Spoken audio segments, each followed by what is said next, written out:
On behalf of the great state of Illinois, crossroads of a nation, land of Lincoln, let me express my deep gratitude for the privilege of addressing this convention. Tonight is a particular honor for me because, let's face it, my presence on this stage is pretty unlikely. Tonight we gather to affirm the greatness of our nation, not because of the height of our skyscrapers, or the power of our military, or the size of our economy. Our pride is based on a very simple premise, summed up in a declaration made over 200 years ago. We hold these truths to be self-evident, that all men are created equal, that they are endowed by their Creator with certain inalienable rights, that among these are life, liberty, and the pursuit of happiness. That is the true genius of America.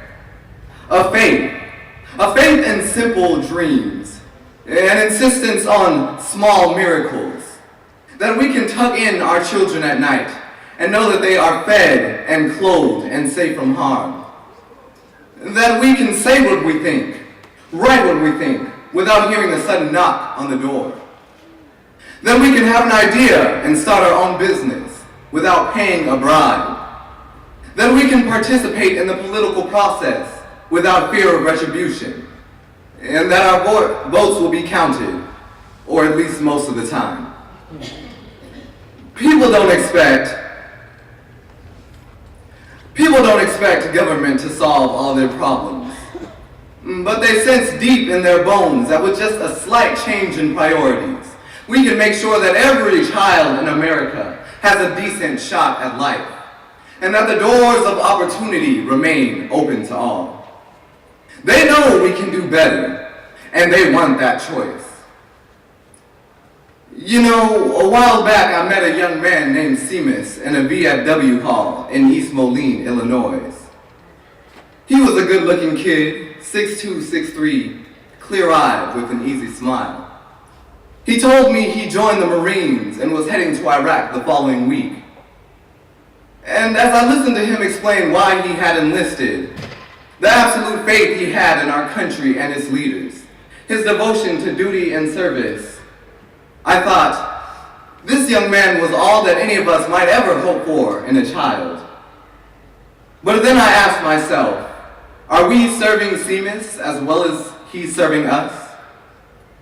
I thought of the 900 men and women, sons and daughters, husbands and wives, friends and neighbors who won't be returning to their own hometowns. I thought of the families I had met who were struggling to get by without a loved one's full income, or whose loved ones had returned with a limb missing or nerve shattered, but lacked long-term health benefits because they were reservists. When we put our young men and women in harm's way, we have a solemn obligation not to fudge the numbers or shade the truth about why they are going, to care for their families while they are gone, to tend to the soldiers upon their return, and to never, ever go to war without enough troops to win the war, secure the peace, and earn the respect of the world. Now let me be clear.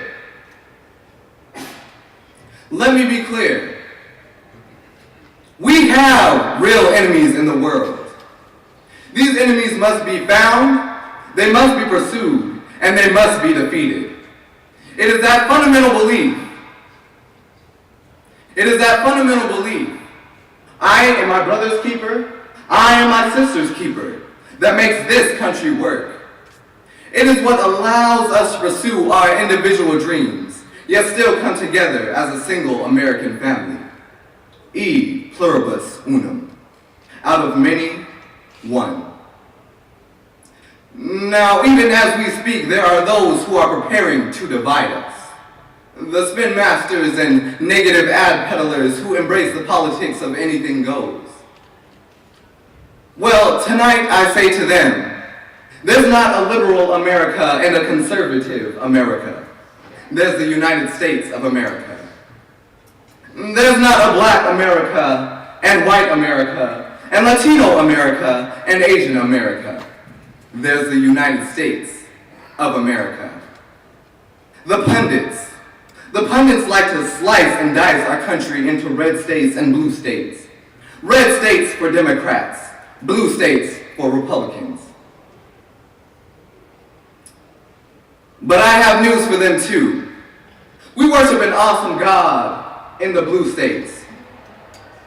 And we don't like federal agents poking around our libraries in the red states.